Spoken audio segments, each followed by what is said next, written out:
안녕하세요. 책데이트 시간입니다. 오늘 소개해드릴 책은 체인저블이라는 책입니다. 안드레스 피라지움, 이경식 옮김, 윌북에서 나온 책입니다. 이 책은 바닷가에서 노숙을 하던 모일폰의 빈털터리 청년 백수가 오리지 않아 700억대 억만장자로 거듭난 성공 방식을 알려주는 책입니다. 18가지 법칙을 통해 직접 경험한 불을 끌어당기는 사고방식과 행동 습관을 알려주고 있는데요. 몇 가지만 소개해 드리겠습니다. 내 안의 숨겨진 부자 DNA를 찾는 법. 태국에 와서 한동안 기거하던 작은 방에서 쫓겨난 뒤 바닷가에서 노숙했습니다. 숱하게 많은 날을 울면서 지새웠습니다. 눈물이 멈추면 텔레마케팅 회사 사장을 욕하고 부모를 원망하고 친구들을 닦겠습니다. 노숙자 처지가 되고만 내 신세를 놓고 모든 사람과 모든 것을 비난했습니다. 내가 비난하지 않은 대상이 단 하나 있다면 바로 나 자신이었습니다.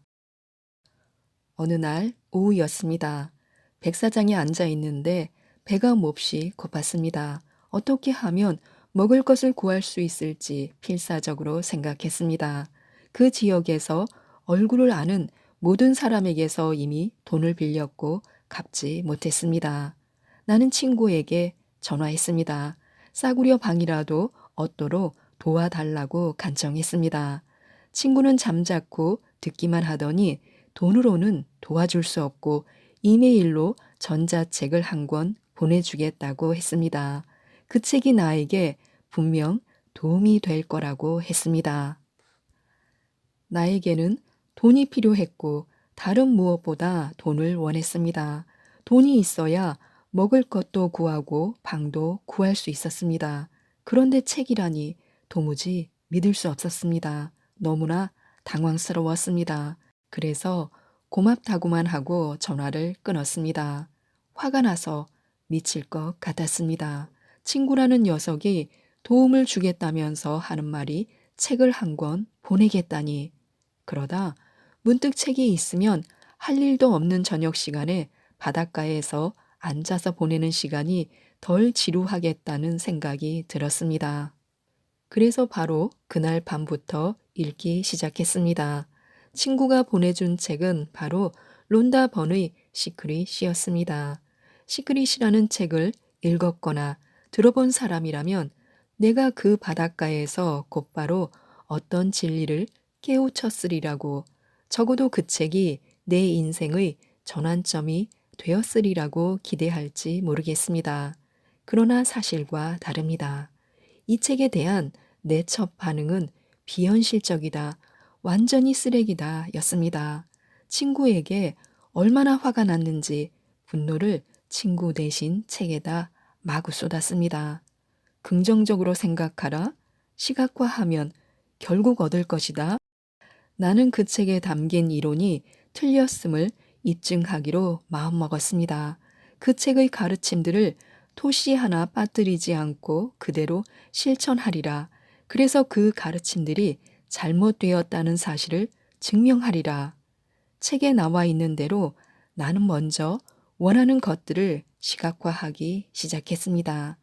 그 방법이 통할 거라고 믿지는 않았지만 작은 것들이라면 가르침대로 해보기 어렵지 않을 듯 했습니다.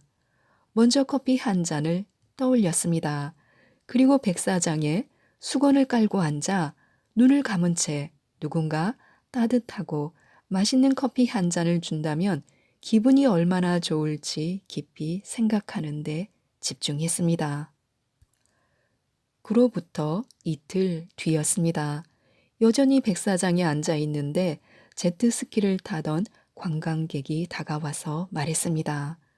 며칠 동안 당신이 여기에서 이러고 있는 모습을 봤는데 커피 한 잔 사드리고 싶어요. 무척 지쳐 보여서 말입니다. 믿을 수 없었습니다. 마음속에만 존재하던 커피가 눈앞에 나타나다니, 상상이 아닌 현실에서 커피를 맛볼 수 있다니, 여전히 반신반의하는 마음이었지만 호기심은 한층 강하게 일어났습니다. 그래서 이번에는 점심을 상상해 보았습니다. 벌써 여러 주째 쌀국수만 계속 먹었기에 멋진 정찬 생각이 마치 폭포수처럼 쏟아졌습니다. 눈을 감고 갖가지 맛있는 음식을 마음속에 떠올리기는 했지만 그러고 앉아있는 내 모습이 우스꽝스러웠습니다. 처음 몇 번은 어색하고 잘 되지 않았습니다.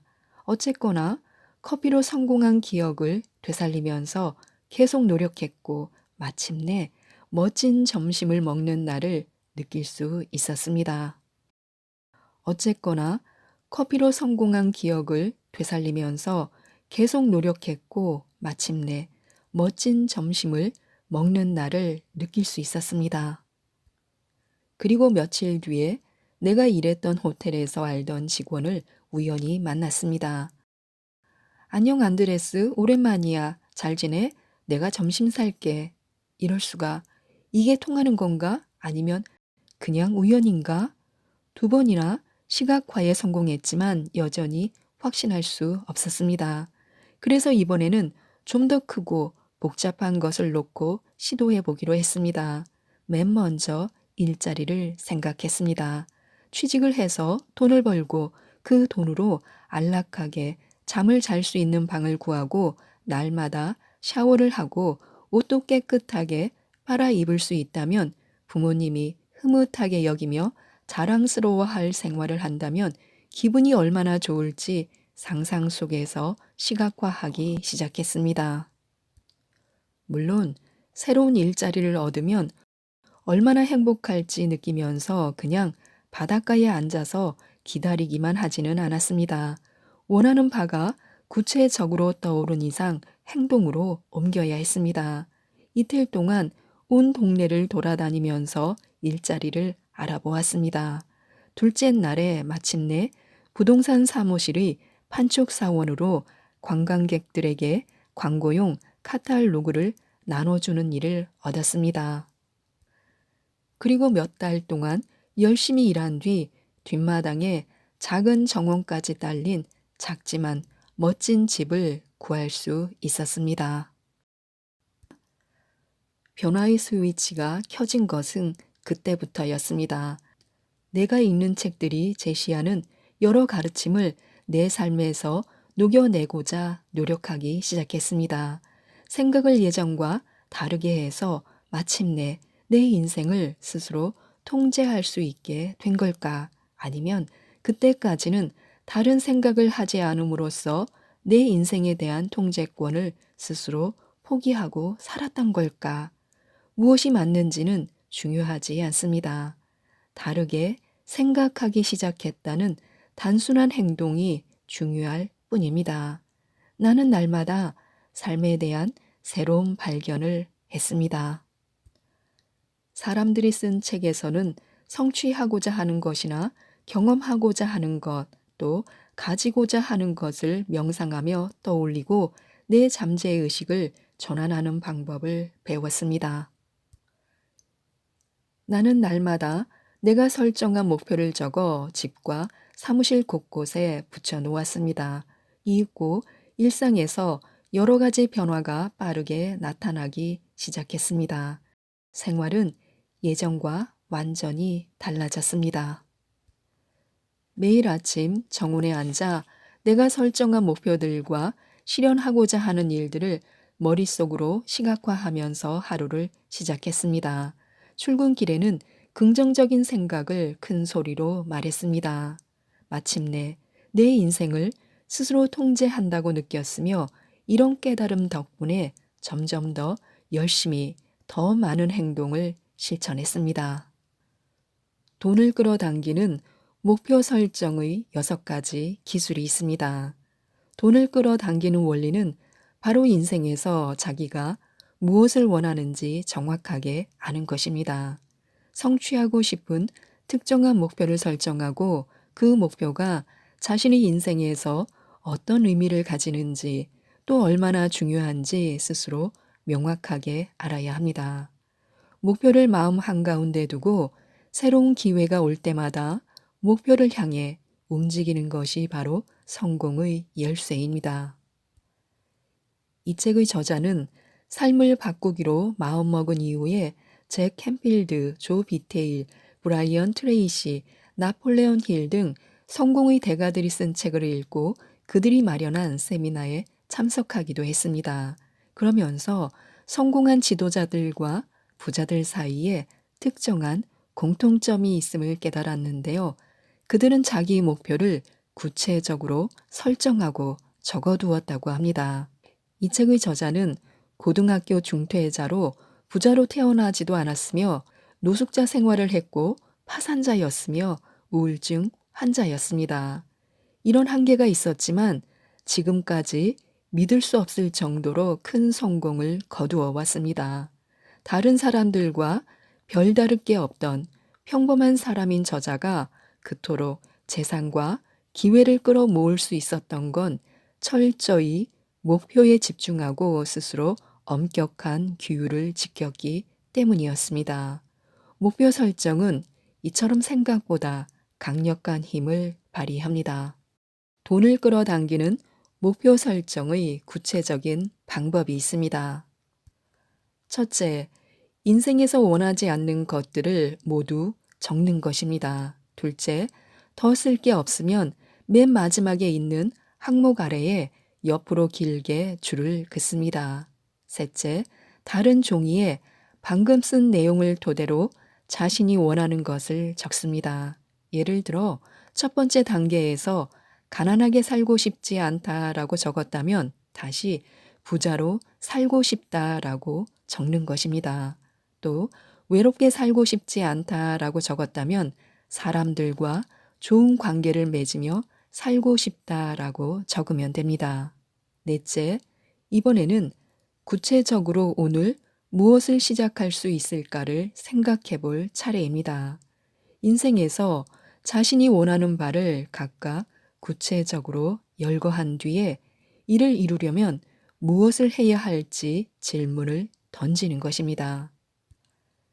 예를 들어, 내가 즐길 수 있고 또 나를 부자로 만들어 줄 만한 일 중에 오늘 할 수 있는 게 뭘까라거나 사람들과 함께 어울리는 가운데서 존재감을 느끼고 인생을 사랑하게 해줄 어떤 활동, 어떤 일, 어떤 취미 활동을 오늘 할 수 있을까?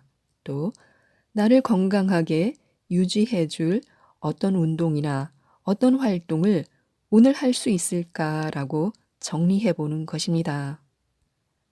다섯째, 오늘은 구체적으로 무엇을 시작할 수 있을까라고 정리한 목록에서 가장 끌리는 5개를 선택해서 동그라미를 치고 목표들을 달성하기 위한 시간표를 작성하면 됩니다.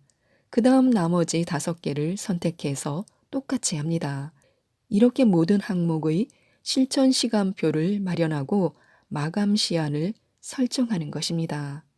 여섯째, 이렇게 마련한 최종 목록을 늘 가까이 두고 바라보면서 실천하고 또 필요한 경우에는 세부 사항이나 시간표를 조정합니다. 우선 원하지 않는 것을 생각한 다음 원하는 것으로 전환하는 이 과정은 실질적인 실천이 동반되는 목표 설정의 토대를 마련해 줍니다. 이 과정은 부정적인 마인드를 긍정적인 마인드로 바꾸어 주는 훈련이기도 합니다. 순서를 밟아 나아가다 보면 단순하게 긍정적으로 생각하는 것과는 확실히 다른 효과가 있습니다. 이렇게 목표를 설정하는 것만으로도 불을 불러 드릴 수 있다는 이야기가 다소 터무니없게 들릴 수도 있습니다. 하지만 실제로 상상하는 행위만으로도 행동을 시작하는데 도움이 됩니다. 다시 말해, 사람이 마음속으로 상상하는 것과 실제 행동으로 옮기는 것 사이에는 밀접한 연관성이 있습니다. 마음속을 시각화하면 자신이 바라는 것과 그것을 이루기 위한 신체적 능력이 자연스럽게 연결됩니다. 뇌파가 그렇게 작동하는 것입니다. 나는 이것을 불을 끌어당기는 힘의 원리라고 부릅니다. 우리에겐 수없이 많은 감정이 있습니다. 그 중에서도 불을 가져다 주는 감정은 따로 있습니다. 바로 책임감인데요. 책임감을 가지면 당혹스러움을 겪을 일이 많아지고 겸손의 의무를 져야 하며 많은 돈을 써야 할 수도 있습니다. 그러나 자기 선택에 책임을 진다는 생각이 확고하면 불을 끌어당기는 강력한 힘이 생기게 됩니다. 책임을 진다는 것은 다시 말해 자기 불행을 남 탓으로 돌리지 않는다는 뜻입니다. 다른 사람들이 나에게 부정적으로 작용할 수밖에 없는 행동을 하거나 외부 환경이 불리하더라도 나는 행복할 수 있는 길을 찾아낸다는 뜻이기도 합니다. 사실 인내심을 키우는데 결정적으로 중요한 요소는 어떤 방해물이 앞길을 막아서도 기꺼이 수용하는 마음가짐입니다. 자기에게 닥친 결과를 온전하게 인정하지 않는다면 결과를 긍정적인 눈으로 바라보지 못할 테고 따라서 결코 행복해질 수 없습니다. 그러니 자기 인생에서 펼쳐진 결과를 온전하게 아무런 이의 없이 기꺼이 받아들이는 것부터 시작해야 합니다. 이런 태도를 가지면 넘어지더라도 다시 일어나 앞으로 나아갈 힘을 얻을 수 있습니다. 어떤 실패를 겪는다 해도 언제든 새롭게 시작할 수 있다는 자신감이 생기기 때문에요. 윌리엄 제임스가 정리한 감정과 행동에 대한 이론에 따르면 우리 행동을 이끄는 것은 우리의 감정이 아닙니다. 즉, 행복감을 느낀다고 해서 저절로 웃음이 나오지는 않는다는 것입니다. 그는 반대로 우리 행동이 감정을 인도한다고 주장합니다. 웃으면 행복감이 느껴진다는 것입니다. 그래서 제임스는 어떤 물건을 가지고 싶다면 이미 그 물건을 가지고 있는 것처럼 행동하라라고 결론을 내렸습니다. 우리는 바로 이 조언을 일상의 모든 측면에 적용할 수 있습니다. 특정한 어떤 사람이 된 듯 행동함으로써 그 사람이 될 수 있습니다. 책임감, 감사하는 마음, 인내심, 자신감 등 모든 긍정적인 감정을 연습해야 합니다. 이 연습을 거듭하면 같은 상황에서도 더욱 성장할 수 있고 성장하면 보이는 것도 달라집니다.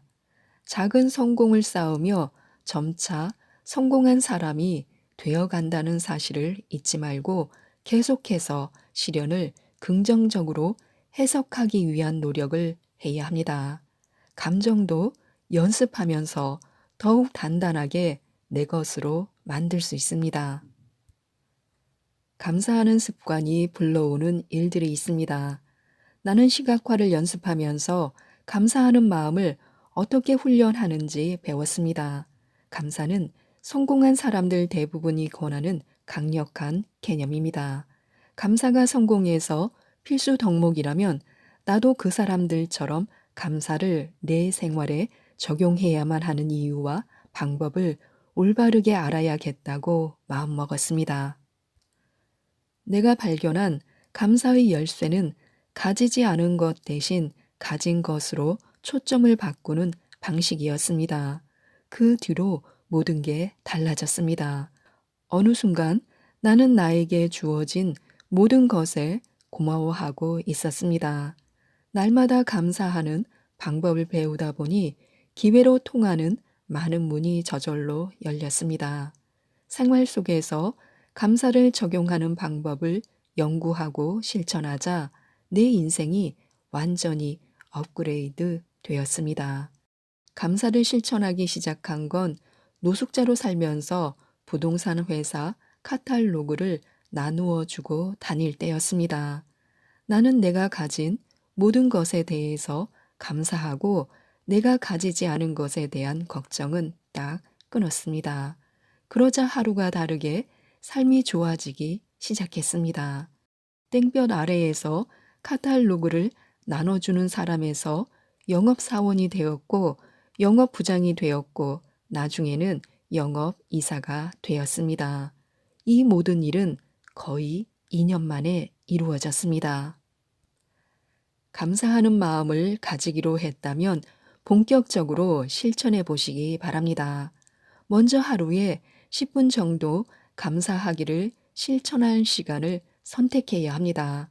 하루를 돌아보면서 감사하는 마음을 경험하고 잠재의식으로 녹아들 긍정적인 생각들을 머리에 담고 잠들기 위해서는 하루가 끝나는 시점에 시간을 내는 게 좋습니다. 최악이라고 생각한 일이 때론 최고의 기회가 되기도 합니다. 시야가 넓은 사람들은 아이디어를 큰 기회로 바꾸어 놓습니다. 이 과정에서 불가피하게 만나게 되는 시련은 그저 삶을 완성하는 퍼즐 조각에 지나지 않습니다. 크게 생각하는 습관이 있는 사람들은 퍼즐을 맞추는 동안 최악의 시점에서 어려운 문제들이 불쑥 튀어나올 것임을 이미 예상합니다. 온갖 방해물 때문에 다른 모든 사람이 도중에 포기하더라도 의지와 끈기를 가지고 굳세게 앞으로 나아가는 사람들은 커다란 목표를 달성할 수 있습니다. 크게 생각하는 사람들은 자기의 관점과 주변 사람들의 관점을 바꿈으로써 온갖 시련과 위기를 오히려 기회로 삼습니다. 틀 자체를 바꾸어 버리는 것입니다. 즉, 해당 문제를 있는 그대로 바라본 다음에 더 나은 발상과 해법을 얻고자 그 문제를 바라보는 관점을 창의적으로 변화시킵니다. 어떤 문제가 나타났을 때 마음가짐이 긍정적이라면 위기를 하나의 기회로 바라보는 데 도움이 됩니다. 그때 어떤 문제든 자신이 창의적인 해법을 마련해 혁신할 수 있다는 자신감, 문제 해결 과정이 즐겁고 만족스러우리라는 긍정적인 마음을 끝까지 유지하는 것이 중요합니다. 또한 문제를 올바른 해결책으로 전환하는 방식을 체계화해야 합니다. 지금까지 이 책에 대해서 말씀드렸는데요. 생각과 행동을 바꿔 인생의 주인이 되어 자기 마음을 통제하며 인생의 변화를 일으켜 성공을 거둘 수 있도록 돕는 체인저브를 꼭 한번 읽어보시고 모든 분들이 부자가 되셨으면 좋겠습니다. 이상 책데이트였습니다. 감사합니다.